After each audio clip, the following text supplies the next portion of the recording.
പെരിയ ഇരട്ടക്കൊല കേസിലെ സിബിഐയുടെ public prosecutor Bobby Joseph നമുക്കൊപ്പം ചേരുന്നു. ഇതിനെങ്ങനെയാണ് ഇതിന്റെ മെറിറ്റിനെ കാണുന്നത്, ഈ വിധി പ്രസ്താവത്തിന്റെ? ഇതിലെ വിധി നല്ല വിധിയാണ് കിട്ടിയിരിക്കുന്നത്. ഞങ്ങളെല്ലാവരും പ്രതീക്ഷിച്ച പോലെ തന്നെ വളരെ നല്ല രീതിയിലാണ് വിധി കിട്ടിയിരിക്കുന്നത്. ലൈഫ് ഇംപ്രിസൺമെന്റ് എന്ന് പറഞ്ഞാൽ മാക്സിമം പണിഷ്മെന്റ്, ലോയിൽ പറയുന്ന മാക്സിമം പണിഷ്മെന്റ് കിട്ടിയിട്ടുണ്ട്.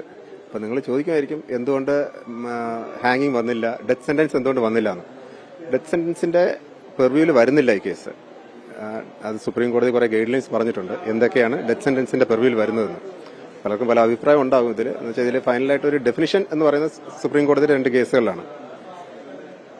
അതിന്റെ പെർവ്യൂവിൽ പറയുന്ന ആ കാറ്റഗറിയിൽ ഇത് വരാത്തത് കൊണ്ട് ലൈഫ് ഇംപ്രിസൺമെന്റ് ആണ് അടുത്ത ഏറ്റവും മാക്സിമം പണിഷ്മെന്റ്. അത് കിട്ടിയിട്ടുണ്ട്. ഈ അപൂർവങ്ങളിൽ അപൂർവമായി കോടതി കണക്കാക്കിയിട്ടില്ല അല്ലേ ഈ കേസിനെ? ഇല്ല, അതിന്റെ പെർവ്യൂവിൽ വരുന്നില്ല ഇത്. അത് നമുക്ക് തന്നെ അറിയാം.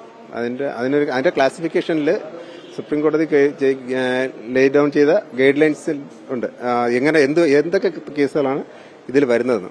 അതിന്റെ ഇതിൽ വരുന്നില്ല. അതിൽ കുറെ ഗൈഡ് ലൈൻസ് ഉണ്ടാകുന്ന social impact, nature of murder, അതിന്റെ ഇവരുടെ ബാക്ക്ഗ്രൗണ്ട്, ഇവരുടെ ക്രിമിനൽ ബാക്ക്ഗ്രൗണ്ട് ഉണ്ടോ, ഇങ്ങനെയൊക്കെയുള്ള ഒരുപാട് കാറ്റഗറി നോക്കിയിട്ടാണ് അത് റയറസ്റ്റ് ഓഫ് റയർ ആണോ എന്ന് തീരുമാനിക്കേണ്ടത്. ആ കാറ്റഗറിയിൽ വരുന്നില്ല. 1 മുതൽ 8 വരെയുള്ള പ്രതികൾ കുറ്റകൃത്യത്തിൽ നേരിട്ട് പങ്കെടുത്തവരാണ്. അവർക്കുള്ള അതേ ശിക്ഷ എങ്ങനെയാണ് 10ഉം 15ഉം പ്രതികൾക്ക് കൂടി കിട്ടിയത്? 10ഉം 15ഉം പ്രതികൾക്ക് അവർക്കെതിരെയുള്ള അലിഗേഷനിൽ പ്രൂവ് ആയിട്ടുള്ളത്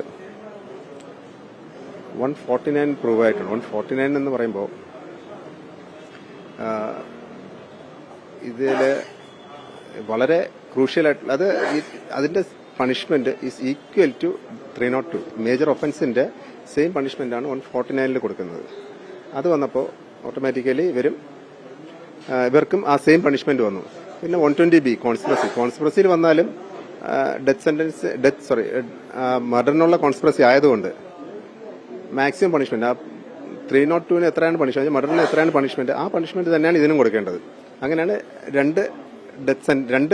രണ്ട് സെക്ഷനിൽ ഇവർക്ക് ഡെത്ത് സെന്റൻസ് വന്നിട്ടുള്ളത്. അതുപോലെ മുൻ MLA KV കുഞ്ഞിരാമന് ഇത്രയും ഈ 5 വർഷത്തോളം കിട്ടുമെന്ന് കരുതിയിരുന്നു.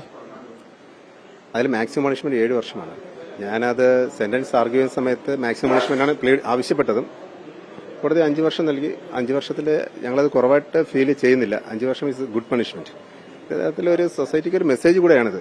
5 വർഷം കൊടുക്കുക എന്ന് വെച്ചാൽ കോടതി അത് വളരെ സീരിയസ് ആയിട്ട് കണ്ടുകൊണ്ട് മാത്രമാണ് 5 വർഷം കൊടുത്തത്.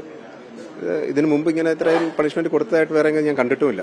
It's a good punishment. ഞങ്ങളത് വെൽക്കം ചെയ്യുക തന്നെയാണ് ചെയ്യുന്നത്. ഇവരുടെ 4 പേരുടെയും ജാമ്യം റദ്ദ് ചെയ്യുക കൂടി ചെയ്തിട്ടുണ്ടല്ലോ അല്ലേ?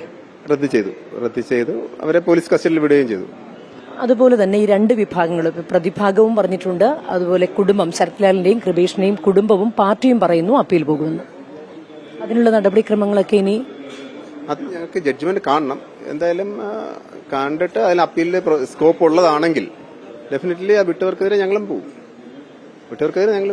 അത് നോക്കണം. അത് ജഡ്ജ്മെന്റ് കണ്ട് സ്റ്റഡി ചെയ്തതിന് ശേഷം മാത്രമേ തീരുമാനിക്കാൻ പറ്റൂ. ഞങ്ങൾക്കൊരു ഹയറാർക്കി ഉണ്ട്. ഡിസൈഡ് എനിക്ക് ഒറ്റയ്ക്ക് തീരുമാനിക്കാൻ പറ്റില്ല. ഞങ്ങളുടെ ഡിപ്പാർട്ട്മെന്റ് തീരുമാനിക്കും. ഫൈനലായിട്ട് അത് തീരുമാനിക്കുകയാണെങ്കിൽ, അപ്പീൽ കൊടുക്കാൻ തീരുമാനിക്കുകയാണെങ്കിൽ ഡെഫിനറ്റ്ലി ഞങ്ങളും പോകുന്നതായിരിക്കും. ഏതായാലും സംതൃപ്തി തരുന്ന വിധിന്യായമാണ്, വിധി പ്രസ്താവമാണ് ഇപ്പോൾ വന്നിരിക്കുന്നത് എന്ന് സിബിഐയുടെ പബ്ലിക് പ്രോസിക്യൂട്ടർ ബോബി ജോസഫ് പറയുന്നു. വീഡിയോ ജേർണലിസ്റ്റ് പ്രദീപ് കുമ്പിടിക്കൊപ്പം reporter Leby Sajeendran, in reporter, Kochi.